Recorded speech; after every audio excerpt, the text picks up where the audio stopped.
રણસિંગા વાગે હોતા જાગે કાયર ભાગે કામ પડે ધગ ધગતી ધારા ફોજ અંગારા તોય બહારા પોકારા નિશ્ચય લડનારા શીશ કટારા આંખ દેતા હોકારા જનની ના જાયા કવિઓએ ગાયા લોક વિરલા કોક જડે મેદાને મરવા અવસર વડવા મરદ કશું બલ રંગ ચડે જી મરદ કશું બલ રંગ ચડે જી મરદ કશું બલ રંગ ચડે।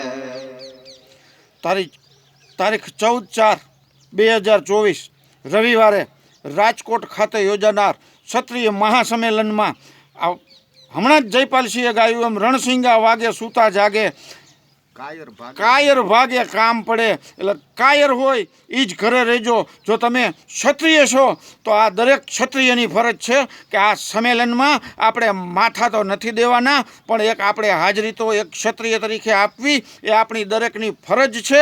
આ કોઈના ઘરનો પ્રસંગ નથી, આ આમાં કોઈને આમંત્રણ ન આપવાનું હોય। દરેક ક્ષત્રિયના દીકરાએ પોતાની ફરજ સમજી અને અચૂક 14/4/2024 રવિવાર સાંજે 4:30 કલાકે રતનપર રાજકોટ ખાતે ક્ષત્રિય મહાસંમેલનમાં અચૂક હાજરી આપવી અને આપવી। એક ક્ષત્રિય તરીકે આપણે એટલું જનૂન તો હોવું જ જોઈએ કે જેતપુરની અંદર વીર ચાપરાજવાળાને જ્યારે ધીંગાણું થાય અને આ ધીંગાણાના અંદર ઢોલ વગાડવા માટે થઈ અને જોગડા ઢોલીને બોલાવવામાં આવે અને જોગડા ઢોલીને પહેલાં નથી મરવાનું। આ વાર્તા આપ સૌ કોઈ જાણતા હશો। એ જોગડા ઢોલીને ગઢની ઉપર સાંકળથી બાંધવામાં આવે પણ એ જોગડા ઢોલીને પણ એટલું જનૂન ચડી જાય છે કે સાંકળ તોડાવી અને નીચે આવી અને રણ મેદાનમાં જોગડો ઢોલીએ લડવા માંડે છે। તો આપણે તો એક ક્ષત્રિય છીએ, આપણને એટલું જનૂન તો હોવું જ જોઈએ કે આપણે લડવાનું નથી, કોઈએ માથા આપવાના નથી પણ 14/4/2024 રવિવારે 4 વાગ્યે રતનપર ક્ષત્રિય મહાસંમેલનમાં ફરજિયાત હાજરી આપવાની છે। દરેક ક્ષત્રિય દરેક ગરાસીઓ સૌથી પહેલાં તો આ ચેનલને સબસ્ક્રાઈબ કરી દો। કંથા રણ में जाय के पीऊ पीठ ना दियो लगा नहीं तो हमारी शैरू मेणा मारसे आ तो कायर घરની ના સરદાર માહી શેખ નામે એક અસુર આવશે।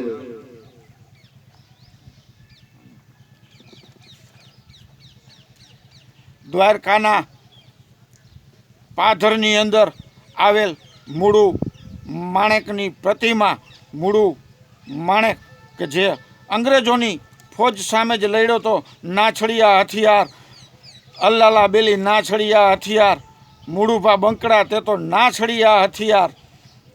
અને કયો કે અમે અંગ્રેજો હારે લડેલા છીએ અને એની પ્રતિમા આજે પણ મૂળુ માણેકની દ્વારકાની બજારની વચ્ચે રાખવામાં આવી છે।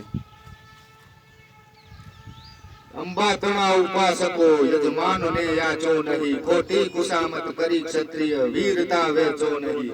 ઈ ઉજડા અમર ઇતિહાસને ઊંડે જઈ અપનાવજો, કકરાસમાં કડી કાળમાં વ્રત ક્ષત્રિય પાડજો। અનજડ વિના આરાધતા તુરી માત હે માતેશ્વરી, પૂર્વજ હતા પર દુઃખ ભંજન માર્ગે જાતા મરીએ। કોટીના સૌ ચરણોને જ્ઞાતિ ગૌરવ રાખજો, કપરા સમયમાં કડી કાળમાં ઈ વ્રત ક્ષત્રિય પાડજો, ઈ વ્રત ક્ષત્રિય પાડજો। 14/4/2024 રાજકોટનું મહાસંમેલન નહીં, એવું સંમેલન થવું જોઈએ કે એનો પડઘો આખા દેશમાં પડવો જોઈએ। જય માતાજી। 14/4/2024 સાંજે 4 કલાકે આપણે સૌ મળીએ છીએ રાજકોટ રતનપર ખાતે। જય માતાજી। જય માતાજી।